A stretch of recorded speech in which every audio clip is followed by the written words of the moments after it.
હું બહુ જ ખુશ છું આજે. ઘણા વર્ષોની મારી મહેનત સફળ ગઈ છે આજે. એટલે હું એટલું જ કહીશ કે હું મારું પૂર્ણ રીતના યોગદાન આપીશ શિક્ષણમાં, અને મારાથી બનતા તમામ પ્રયત્નો કરીશ કે મારા હાથ નીચે ભણેલું બાળક ખૂબ આગળ વધે અને એક સફળ વ્યક્તિત્વ ધારણ કરે.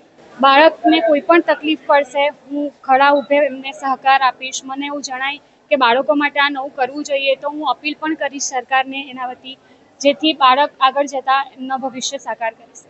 શિક્ષણ સહાયક તરીકે પોતાની ફરજ નિભાવશે અને જે પ્રકારે માનનીય વડાપ્રધાન શ્રી નરેન્દ્રભાઈ મોદીજી વિકસિત ભારતનો સંકલ્પ લઈને આગળ વધી રહ્યા છે, ત્યારે હવે તેઓ આપણા બાળકોને અને મધ્યમ વર્ગીય લોઅર મિડલ ક્લાસ બાળકોને તેઓ આજે હવે શિક્ષણ પૂરું પાડી અને એમને હવે દેશના ભવિષ્ય માટે તૈયાર કરવાના છે. ત્યારે ગુજરાત સરકાર અને માનનીય મુખ્યમંત્રીશ્રીના નેતૃત્વ હેઠળ આ જ રીતે સારામાં સારા રોજગારીની તકો પણ શિક્ષણ ક્ષેત્રે પૂરી પાડવામાં આવી રહી છે.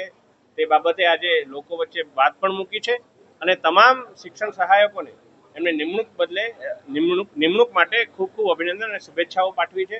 વડોદરા જિલ્લામાં 123 જેટલા ઉચ્ચતર માધ્યમિકમાં શિક્ષણ સહાયકોને નિમણૂક આપવામાં આવનાર છે, જે અંતર્ગત આ બધા શિક્ષકો ગ્રાન્ટેડ માધ્યમિક શાળામાં ફરજ બજાવશે.